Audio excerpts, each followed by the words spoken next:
Marcos capítulo 8, eu vou ler do verso 34 ao verso de número 38.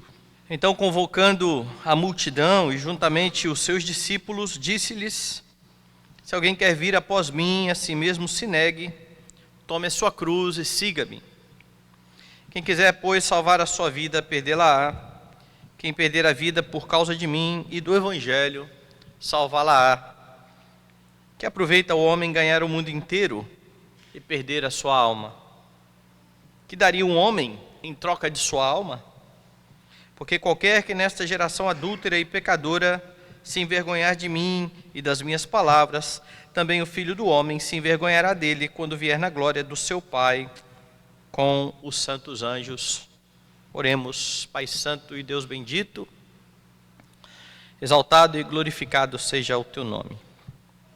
Queremos, ó Deus Santo, agradecer o privilégio de nos reunir nesta manhã, de louvar ao teu nome, de orar e saber que tudo isso é aceito diante do trono da tua graça pelos méritos de Cristo. Queremos também agradecer, ó Deus, porque neste instante estamos mais uma vez diante da tua palavra, que será pregada, que ela edifique a nossa vida, que ela nos conforme, ó Deus Santo, a imagem de Cristo, para a tua própria glória, em nome de Jesus. Amém. Meus irmãos, na minha adolescência, havia uma banda que tinha uma música bastante intrigante, interessante, eu achava muito engraçada a música.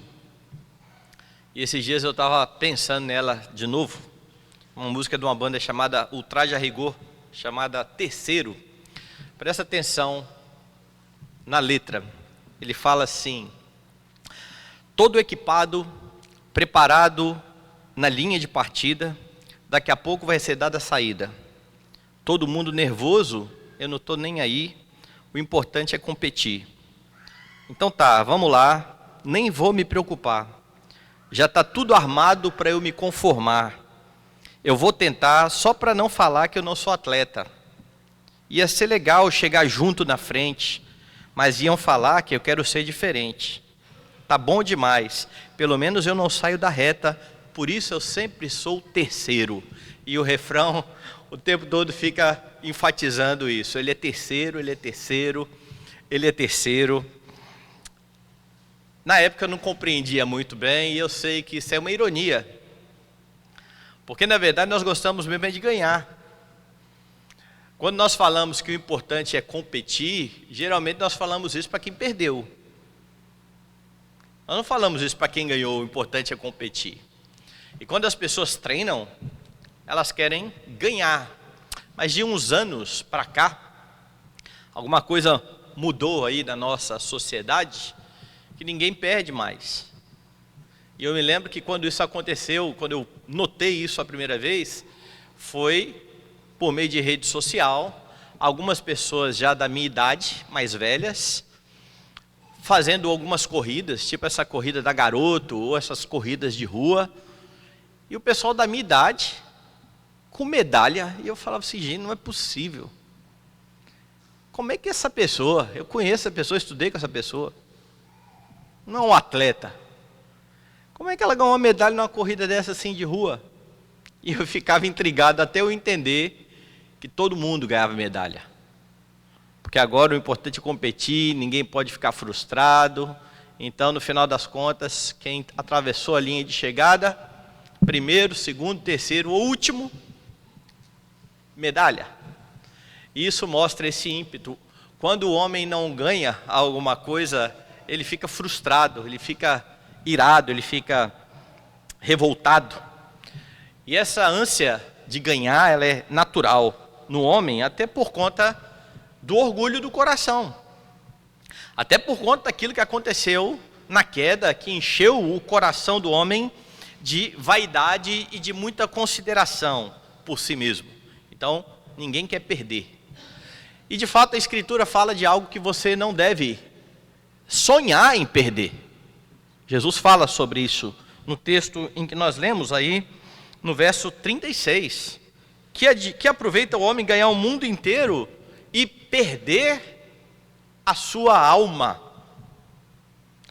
Não adianta grandes conquistas, Jesus está falando, se o homem vier perder aquilo de mais precioso que ele tem. E é interessante a localização desse texto, porque se você olhar o contexto, a partir do verso 31, Jesus estava ensinando exatamente a respeito da sua morte e da sua ressurreição. E era ao fazer isso, ao morrer e ressuscitar pelos seus, que o Senhor Jesus conquistaria para o homem o direito de viver para sempre a vida eterna diante do Pai, porque o homem, por ter pecado, não merece esse prêmio. O homem, por conta da transgressão de Adão, ele não merece nenhum prêmio de consolação, não há prêmio de consolação. Para aqueles que transgrediram a lei em Adão, o que resta é a condenação e a ira do Senhor, a não ser que ele se renda ao Senhor Jesus Cristo. E aqueles que querem então a salvação precisam se arrepender dos seus pecados, voltar-se a Deus pela fé em Jesus Cristo, devem ser discípulos de Jesus, caminhando como discípulos de Jesus, cumprindo aquilo que o Senhor tem ordenado em sua palavra. E como eu disse, Jesus está sendo aqui enfático a respeito daquilo que você não pode perder, ou pensar em perder. Que adianta o homem ganhar o mundo inteiro e perder a sua alma? Não há nada mais valioso para o homem do que isso. A salvação, sabemos, é recebida pela graça. Você não pode comprar a salvação, você não conseguirá, por seus esforços, conquistar esse prêmio. A salvação só é conquistada por uma pessoa, o único que conseguiu correr toda a carreira de forma perfeita e receber o prêmio em favor dos seus. Mas aqueles que estão em Jesus Cristo, eles precisam demonstrar com as suas ações que de fato eles se arrependeram dos seus pecados. E aqui nesse texto, Jesus está mostrando aos discípulos o que fazer para não perder a alma. Primeira lição do texto é que para não perder a alma, você precisa negar a você mesmo. Dê uma olhada aí no verso 34. Então, convocando a multidão e juntamente os seus discípulos, disse-lhes: se alguém quer vir após mim, a si mesmo se negue, tome a sua cruz e siga-me. De novo, Jesus acabou de falar a respeito de morte e ressurreição. Quando ele terminou de falar a respeito disso, veja o que aconteceu no versículo 32. Mas Pedro, chamando-o à parte, começou a reprová-lo. Jesus, porém, voltou-se e, fitando os seus discípulos, repreendeu a Pedro e disse: arreda, Satanás, porque não cogitas das coisas de Deus, e sim da dos homens. E então, convocando a multidão, disse que se alguém quisesse ir após ele, era preciso tomar também a sua cruz. Jesus está anunciando a sua ida à cruz e está falando que os seus discípulos também precisavam tomar a sua cruz. A ideia aqui é que para seguir a Jesus Cristo é preciso negar de fato a si mesmo. E essa figura, esse negar, significa literalmente esquecer de você mesmo. Essa é a ideia de negar a si mesmo. Perder a visão ou o interesse próprio. Uma mensagem totalmente diferente da mensagem desse mundo. Do olhe para você mesmo, é você em primeiro lugar, né? Depois vem os outros, ame a você mesmo. Jesus está falando, negue-se a si mesmo. Para seguir a Jesus, é necessário deixar de lado a sua própria vontade, e isso precisa ser está bem claro na mente do homem. Por que é assim? Porque o homem que transgrediu em Adão, herdeiro do pecado de Adão, ele tem um caminho a seguir, que ele até entende ser um caminho bom. Pergunte aí às pessoas que estão sem Cristo, que estão diariamente levantando cedo, indo para o seu trabalho, criando as suas famílias, vivendo do jeito que elas bem querem viver, se elas acham que está ruim a vida. Não. O importante é fazer o que o meu coração manda, o importante é ser feliz, o importante é eu seguir o meu caminho. Se eu estiver seguindo o caminho que eu decidi, está tudo certo. E Jesus está falando, não, você precisa abrir mão deste caminho, que é um caminho de morte. Você precisa negar a sua própria vontade, você precisa fazer a vontade de um outro. Os discípulos de Jesus são chamados a ouvir a voz do Senhor e a colocar em prática aquilo que Ele tem estabelecido. E isso, por vezes, traz muita confusão para os crentes. Eu escrevi, inclusive, na pastoral desse último boletim, porque muitos acham que para fazer isso, morrer para você mesmo e fazer a vontade de Deus, isso significa viver uma vida inteira de frustração e de tristeza. Enquanto a promessa do Senhor Jesus Cristo para aqueles que fazem a vontade dEle é uma promessa de alegria verdadeira, porque a alegria está em se alegrar na vontade do Senhor. Eu nego a minha vontade egoísta, os meus desejos carnais, a minha vontade de fazer as coisas segundo o meu próprio interesse e me adequo àquilo que o Senhor tem colocado para a minha vida. Mas apesar de ser um caminho que tem a promessa de satisfação, não é um caminho fácil, o que é bastante interessante, porque para muitos, um caminho alegre, um caminho de satisfação, não envolve dificuldades, não envolve provações, e é por isso que quando eles olham a Escritura e pegam, por exemplo, um texto como o de Tiago, tende por motivo de muita alegria o passar por várias provações, falando, não dá. Desse jeito não dá. Desta forma é impossível viver. E Jesus está mostrando aqui exatamente esta realidade. Veja só, se alguém quer vir após mim, tome a sua cruz e siga-me. E essa expressão, tome a sua cruz, aponta exatamente para este fato de um caminho, por vezes, penoso. Os ouvintes aqui de Jesus sabiam muito bem sobre o que Jesus estava falando. A cruz era a punição mais vergonhosa que alguém sofria naquele tempo. E o próprio Jesus iria passar por ela, iria sofrer enfrentando a cruz.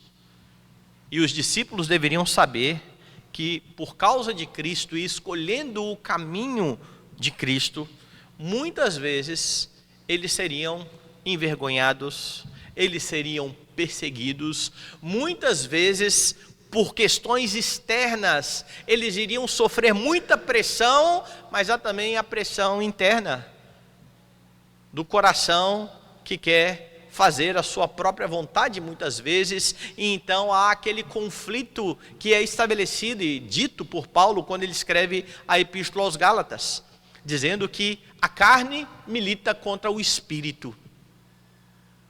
O Espírito do Senhor está em você, Ele está fazendo uma obra na sua vida, a sua carne por vezes tenta ir contra, não quer se adequar, não quer deixar de fazer a sua própria vontade, e nessa luta entre a carne e o Espírito, muitas vezes o homem vai escolher um caminho diferente do caminho do Senhor, para não sofrer, pelo menos é o que ele acha que vai acontecer. Porque da mesma forma que Adão entendeu que o caminho proposto por Satanás era um bom caminho, no fim das contas ele entende que aquele caminho, como afirma Provérbios, é um caminho de morte. E então Jesus está falando acerca desta realidade da caminhada cristã. Os discípulos, estes que estão à sua volta, precisavam então estar bem conscientes daquilo que os aguardava. Jesus está dizendo que para não perder a sua alma, é preciso que você negue a você mesmo. Em um mundo tão egoísta, meus irmãos, que coloca o homem como o centro de todas as coisas, essa ideia de autonegação, ela chega a soar ridícula. Para muitos, negar a si mesmo não faz o menor sentido. Não é à toa que o Evangelho, que a palavra de Deus, vai ser expresso por Paulo, é uma loucura para aqueles que se perdem. Porque negar a si mesmo é o mesmo que perder a própria vontade. Então a vitória proposta pelo Senhor, a vitória que você tem em Jesus Cristo, é diferente da vitória que você tem nesse mundo. Os parâmetros são diferentes. Para você ganhar no reino de Deus, você precisa perder. Nesse mundo, não. É ganhar mesmo. Nós precisamos o tempo todo estar no topo. Para tentar abafar a frustração, como eu disse, distribui-se medalha para todos. No reino de Deus, você nega a si mesmo e recebe uma coroa. A coroa da vida. Para o mundo, ser vitorioso é conseguir realizar tudo aquilo que você almeja, todas as suas vontades, todos os seus planos. Na visão de Cristo, vitorioso é o que perde, e esse perder se constitui numa valiosa bênção. Porque ao abrir mão da sua própria vontade, ao abrir mão dos seus próprios desejos, você está confiando naquele que tem uma vontade perfeita, naquele que tem um caminho perfeito, e ainda que venham dificuldades, aquele que chama você a tomar a sua cruz, afirma em outro local que o seu fardo é leve, é suave, o seu jugo é leve. Por isso o convite: vinde a mim, todos os que estáis cansados, sobrecarregados, e eu vos aliviarei. Tomai sobre vós o meu jugo, aprendei de mim, porque eu sou manso e humilde de coração, e achareis descanso para as vossas almas. Aquele que abre mão de si mesmo, que toma a sua cruz, não carrega a sua cruz sozinho. Ele tem alguém que se põe ao lado, e eu gosto muito dessa expressão, porque geralmente quando nós falamos do jugo, nós lembramos de Paulo dizendo que nós não podemos entrar em jugo desigual com os incrédulos. Por que isso? O jugo era aquele instrumento que era colocado no pescoço dos animais. Então eles puxavam um carro, um arado, você colocava dois animais, colocava o jugo no pescoço de ambos. E então, dois animais do mesmo tamanho e com a mesma força.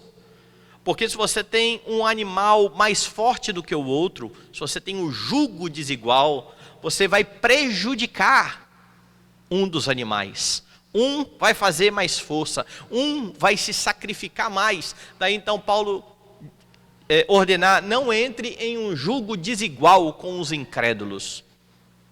E aqui Jesus está chamando você para um jugo desigual. Porque você não vai carregar o peso. Você é a parte mais fraca. Quem vai carregar o peso é o Senhor Jesus Cristo. E é porque Ele carrega todo o peso, te trazendo aqui do lado, que o seu jugo fica leve. Mas para isso você precisa caminhar com Ele. Se o jugo está pesado, é porque você não está caminhando ao lado dele. É porque você está tentando andar sozinho. É porque você está tentando fazer o seu próprio caminho, caminhe com o seu Senhor, na direção do seu Senhor, ao lado do seu Senhor, a sua carga estará aliviada, ainda que o caminho seja difícil.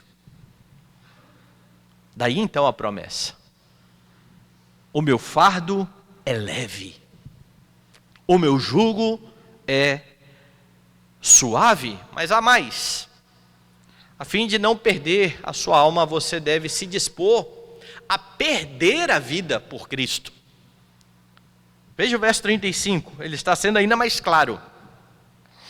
Quem quiser, pois, salvar a sua vida, perdê-la-á. Quem perder a vida por causa de mim e do Evangelho, salvá-la-á. E essa é uma realidade ainda mais dura, dita por Jesus. Porque primeiro, ele falou de dificuldades. Negue-se a si mesmo, isso é difícil. Mas aqui abra mão da sua vida. Não tente preservar a sua vida. E aqui não é uma linguagem figurada. Jesus está falando de fato, de forma literal. Seus discípulos deveriam estar dispostos a perder a vida por amor do seu mestre. Como eu disse, essa é a sequência do texto em que Jesus afirmou que morreria e que iria ressuscitar. E os discípulos, por conta da pregação do Evangelho, iriam também correr o perigo de morrer, de perder a vida. Em Mateus capítulo 10, Jesus já havia falado sobre isso, quando disse: eu estou enviando vocês como ovelhas em meio aos lobos. Não tenham medo daqueles que podem tirar a sua vida. Não tenham medo disso. Não tenham medo daqueles que podem matar o corpo, porque eles só podem fazer isso. Eles não podem fazer perecer no inferno a alma. Temam aquele que pode fazer perecer tanto o corpo quanto a alma.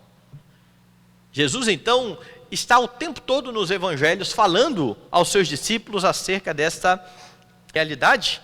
E então ele afirma aqui: quem quiser salvar a sua vida, irá perdê-la. Dê uma olhada no verso 36. Que aproveita ao homem ganhar o mundo inteiro e perder a sua alma? Aqui então ele está dizendo o seguinte: não adianta você conquistar todas as coisas estando bem vivo e no final vier a danar-se, perder a sua alma. Entretanto, aqueles que não temessem nem a morte por amor de Jesus, por amor de Cristo e do Evangelho, receberiam a vida eterna. Dê uma olhada, vai lá no texto de Apocalipse, capítulo 2.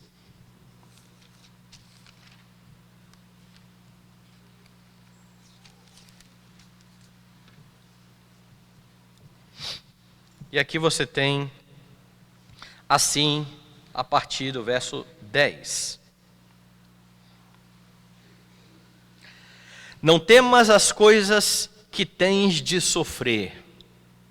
Eis que o diabo está para lançar em prisão alguns dentre vós, para ser dispostos à prova, e tereis tribulação de 10 dias. Sê fiel até a morte, e dar-te-ei a coroa da vida.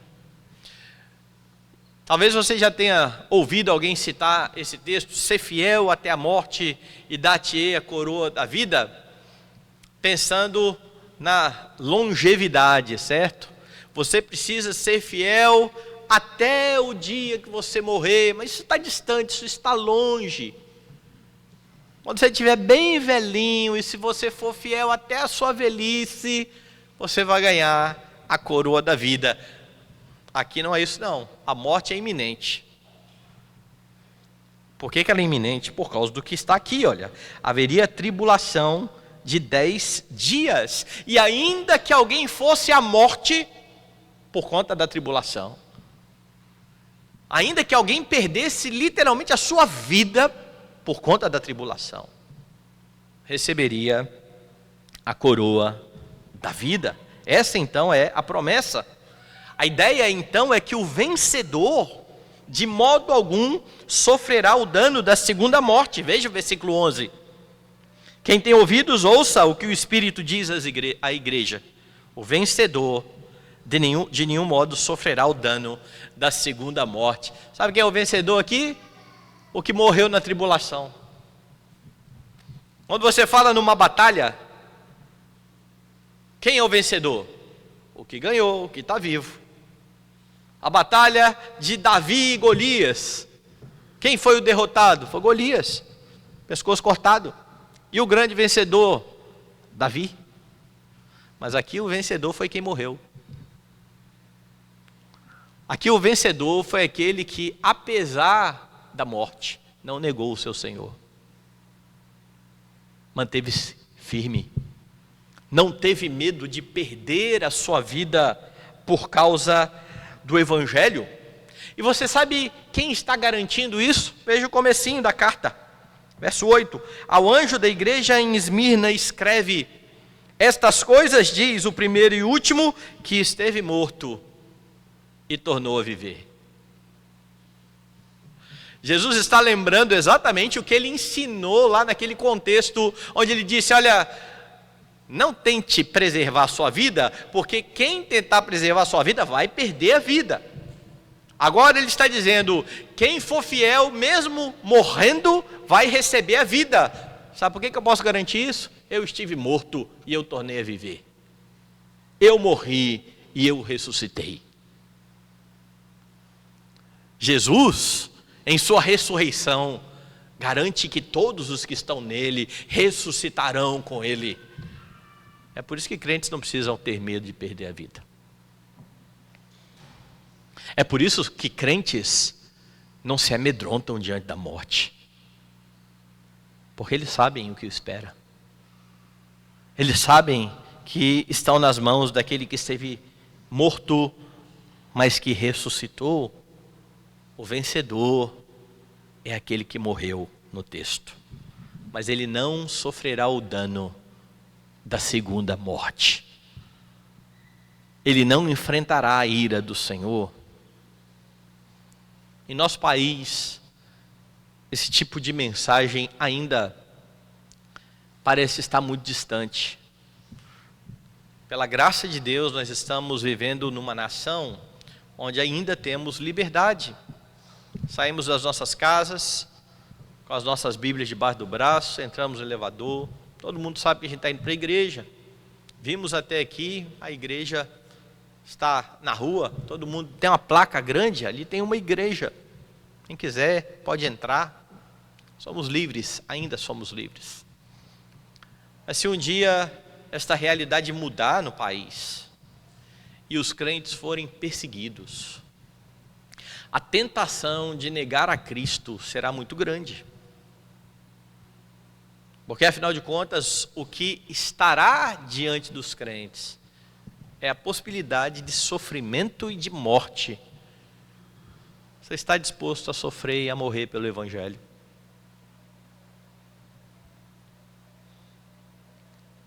Segundo Jesus, quem perde a sua vida não sofre o dano da segunda. Mas não adianta o homem ganhar um mundo inteiro e vir a perder-se. Mas nós podemos pensar em algumas outras aplicações considerando o mesmo princípio. Você está disposto a perder amigos por causa de Cristo? Porque ainda que a vida não esteja em perigo, as amizades estão se você se colocar de forma piedosa ao lado do Senhor Jesus Cristo. Você está disposto a perder amigos por se manter firme nas suas convicções? Porque o que acontece muitas vezes é que ao se posicionar diante de ímpios, os crentes começam a ser vistos como os chatos. Eu não quero, pastor, essa peixe de chato. E para não ter essa peixe de chato, eu nego muitas vezes o testemunho cristão. Eu aceito estar em locais onde pessoas estão blasfemando contra Cristo. Eu sequer ouso falar a minha posição e falar que as coisas não são assim e advertir essas pessoas de que elas estão em perigo, de que elas estão caminhando para o abismo, porque isso pode soar chato. E eu gostando dos meus amigos, eu gosto da companhia deles, eles não são crentes não, mas eles são tão legais. E assim, por medo de perder amigos, cristãos não têm testemunhado do Evangelho. tem negado o seu Senhor. Você está disposto a perder a sua família por causa de Cristo? Porque há muitas pessoas que, por conta da tradição familiar, até entenderam o Evangelho, compreenderam que Cristo é o Senhor, é o Salvador, é aquele que perdoa pecados, mas eu não quero decepcionar meu pai, eu não quero decepcionar minha mãe, eu não quero romper com uma tradição tão grande. A gente vem nessa religião há tanto tempo. O que vai ser de mim sem a minha família? Para muitos, isso equivaleria a perder a vida. Já viu as expressões que as pessoas usam? Quando, uma vez eu conversando com uma mulher que era secretária de uma academia que eu fui, ela estava chorando bastante, e eu perguntei a razão, aconteceu alguma coisa, eu posso te ajudar? Ela falou, pastor, eu saí de casa hoje com minha filha, e minha filha falou que me odeia. Pastor, eu não consigo viver sem minha filha. Pensa no peso que foi dado. O fato da filha odiá-la era a mesma coisa que estar morrendo. Então veio minha pergunta: por que sua filha falou um negócio tão absurdo desse? Porque eu disciplinei ela. Ela fez alguma coisa, aprontou, eu dei uma surra nela, e ela falou que ela me odiava. Eu falei, tem duas coisas aí. Primeiro, que você está certo em disciplinar sua filha quando ela faz alguma coisa errada. Era uma pessoa que estava começando a ir numa igreja. De vez em quando ela ia, não sabia, não tinha muita noção de disciplina bíblica. Você precisa de fato disciplinar por amor à sua filha. A outra coisa é, não espere a sua filha olhar para você com um sorrisão e dizer, mãe, eu entendo perfeitamente a surra, e eu sei que isso é para o meu bem. Não espere. Esqueça. Na Bíblia está dizendo exatamente o contrário, não é? Toda disciplina, no momento, não parece ser motivo de alegria. Se alguém está sendo disciplinado, está feliz da vida, soltando foguete, é meio doido. Isso é irreal. No momento, não parece ser motivo de alegria, mas de tristeza. Ao longo prazo, é que isso vai ser entendido. Mas o que me chamou a atenção foi, eu não consigo viver, pastor, sem a minha filha. Sabe o que acontece quando pessoas pensam dessa forma? Elas deixam de fazer o que o Senhor ordena, por exemplo, em relação aos filhos. Pais que têm medo de perder aí a aprovação dos seus filhos, o respeito dos seus filhos, o amor dos seus filhos, não os disciplinarão com medo daquilo que pode causar nos seus filhos em relação a eles. E para não perder os filhos, eles deixam de fazer o que o Senhor ordenou em relação aos filhos. O que é que você está, ou o que você não está disposto a perder? Lembre-se que Jesus está sendo bem categórico. Que adianta, que aproveita ao homem ganhar o mundo inteiro e perder a sua alma? Jesus continua demonstrando que perder, neste caso, é ser vitorioso. É fazer a vontade dele. Então pense que neste mundo, aquilo que gostamos, por melhor que seja, vai passar. Essa é a mensagem de João. Por vezes, os homens se enamoram deste mundo por conta da concupiscência dos olhos, por conta da concupiscência da carne, e acham que abrir mão das coisas que tanto desejam é um preço muito alto para andar com Cristo, esquecendo o preço que o próprio Cristo pagou pela salvação deles, entregando a sua vida. E esquecendo-se que o mundo vai passar, que a sua concupiscência passará. Quem vai ficar? O que faz a vontade de Deus. Aquele que faz a vontade de Deus permanece para sempre. A fim de não perder a sua alma, verso 38. Você também não deve se envergonhar de Cristo. Verso 38 diz: porque qualquer que nesta geração adúltera e pecadora se envergonhar de mim e das minhas palavras, também o Filho do Homem se envergonhará dele quando vier na glória de seu Pai com os seus santos anjos. E aqui então, as coisas estão ainda mais sérias. Ninguém que se envergonhe de Cristo ou da palavra de Cristo é digno do Senhor Jesus Cristo. Qualquer que se envergonhar de Jesus, eu também me envergonharei dele no dia do juízo. O que mostra que a vergonha aqui não é só ficar vermelho. O envergonhar-se aqui implica em negar aquilo que você é, a sua identidade. Eu quero me desvencilhar de Cristo nesse momento. Eu não quero ser visto como um amigo de Cristo nesse momento. Jesus está falando, pois naquele dia eu também não serei visto como um amigo seu. Pois naquele dia eu é que me apartarei de você. Jesus então está falando dessa reciprocidade. Você aprende na Bíblia que você só pode estar diante do Senhor com o seu advogado, com Jesus Cristo. Quem se apresenta diante do Senhor sem Cristo está perdido. Pois Jesus está falando desse dia em que Ele não estará ao lado, em que Ele não será o intercessor de quem? Daqueles que se envergonharam do seu nome, daqueles que negaram a sua palavra, por qualquer motivo que seja. Quer seja por conta de familiares, de amigos, daqueles que estão à sua volta, de ideologias, quer seja por medo de perder a vida, qualquer que se envergonhar dele, no último dia, estará sozinho. E se o advogado não quiser te defender, o que resta é a ira do Senhor. E é isso que torna a declaração do Senhor Jesus tão grave. E os discípulos precisavam estar bem conscientes disso. Para que não importa a situação, eles deveriam permanecer firme ao lado de Cristo. Um dos discípulos que ouviu tudo isso, mais à frente, escreve uma carta bastante interessante. Vai lá na primeira carta de Pedro.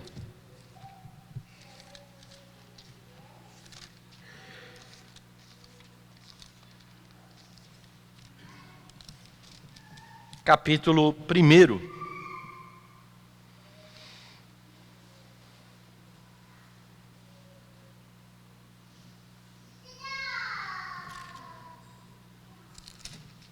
Primeira carta de Pedro, capítulo 1. Pedro diz assim no verso 6: nisso exultais, embora no presente por breve tempo, se necessário, sejais contristados por várias provações, para que, uma vez confirmado o valor da vossa fé, muito mais preciosa do que ouro perecível, mesmo apurado por fogo, redunde em louvor, glória e honra na revelação de Cristo Jesus. No presente, se necessário, por breve tempo, sejais contristados por várias provações. É o mesmo Pedro que vai citar o Antigo Testamento, que diz: eis que ponho em Sião uma pedra angular, eleita e preciosa, e quem nela crê não será de modo nenhum envergonhado. Quem escreveu isso foi Pedro. Volte lá em Marcos. Quem é que está repreendendo a Cristo quando Cristo falou: eu preciso morrer e ressuscitar? Pedro. Exatamente Pedro. Mais à frente, e nós vamos ver hoje à noite esse texto, Pedro será advertido: você irá me negar. Ele falando: de jeito nenhum. E lá na frente, com medo de perder a sua vida, o que Pedro vai fazer? Vai negar a Cristo. O que significa que, em alguns momentos da vida, crentes de fato podem cair em transgressão e pecar, inclusive negando o seu Senhor. Então, se você já esteve em alguma situação dessa, não se desespere. Porque em primeira mão a gente olha e fala assim: e agora? O que vai ser de mim? Há perdão para os que se arrependem. Há perdão para aqueles que reconhecem as suas transgressões e as suas faltas. Do mesmo jeito que houve para Pedro, que aprendeu tão bem essa lição, que agora diz aos crentes lá na sua epístola: olha, fiquem alegres, embora no presente, se necessário, por breve tempo, sejais contristados por várias provações. O que não pode acontecer? Se envergonhar e negar de Cristo na provação. Se isso acontecer, é preciso se achegar a Ele, arrependido dos pecados. Não se envergonhar de Cristo, então, é exatamente crer nele, dar ouvidos à sua palavra, colocá-la em prática, a despeito das consequências que talvez você sofra, por amor ao seu Senhor. Mas infelizmente, há muitos que dizem crer em Jesus Cristo, mas que se envergonham dele e da sua palavra. Dependendo da circunstância, eles não querem ser vistos como cristãos. Na prática, eles negam a fé, porque eles têm outros interesses. Esse não é um bom caminho. E muitos que já são até membros da igreja, que prometeram diante do Senhor e da igreja viver de modo digno do Evangelho, honrando a sua profissão de fé com as suas obras, tem negado ao Senhor na prática. E aqueles que querem vencer em Jesus Cristo não podem se envergonhar do seu Senhor.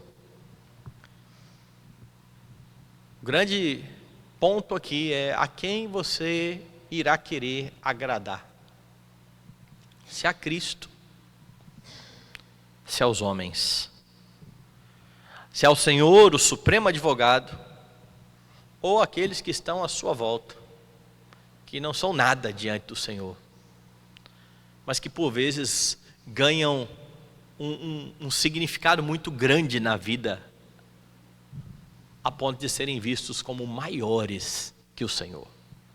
Razão de você negar o Senhor para agradar a eles.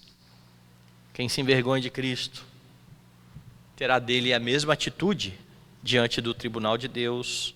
Quem não se envergonha terá a vida eterna. Como eu disse na introdução, Jesus está dizendo aqui que há algo que você não pode sequer considerar em perder: a sua alma. Infelizmente, as pessoas pensam nos seus bens, na sua carreira, na família, em tantas outras coisas. Eu não posso abrir mão disso. Mas para ter tudo isso, acabam abrindo mão dos seus princípios, de viver o Evangelho, de dar bom testemunho do Senhor Jesus Cristo. Mas para não perder a alma, o homem precisa negar a si mesmo, deve estar disposto, inclusive, a perder a própria vida, e não pode se envergonhar de Cristo e do Evangelho. Quem habilita você a viver dessa forma é somente o Senhor Jesus Cristo. Tudo isso é muito difícil por vezes, mas você precisa, como eu já disse, caminhar ao lado daquele que torna o seu jugo suave, que torna o seu fardo leve. Talvez a razão de você não estar encontrando toda esta leveza e toda esta suavidade seja não estar tão perto de Cristo como você acha que está. Seja estar vivendo para você mesmo, em vez de estar vivendo para o Senhor Jesus Cristo. E se esta é a razão, eu te conclamo a nessa manhã se arrepender do pecado, a se colocar de fato diante do seu Senhor, pedindo a Ele perdão por não querer abrir mão daquilo que você tanto almeja, negando assim aquilo que você conhece, que você tem ouvido dominicalmente, e encontrando no final de tudo isso tristeza, frustração, peso. Aqueles que caminham com o Senhor Jesus Cristo podem lançar sobre Ele toda a sua ansiedade, todos os seus problemas, na certeza de que nele vocês estão seguros, de que nele há amparo, abrigo, consolo, conforto, alegria. Que você viva para Deus cada um dos dias da sua vida e que você busque honrá-lo, porque um dia Ele entregou a sua vida por você, mas ressuscitou para a sua justificação, garantindo que um dia, ainda que você perca a sua vida, você ressuscitará com Ele para a glória do Pai.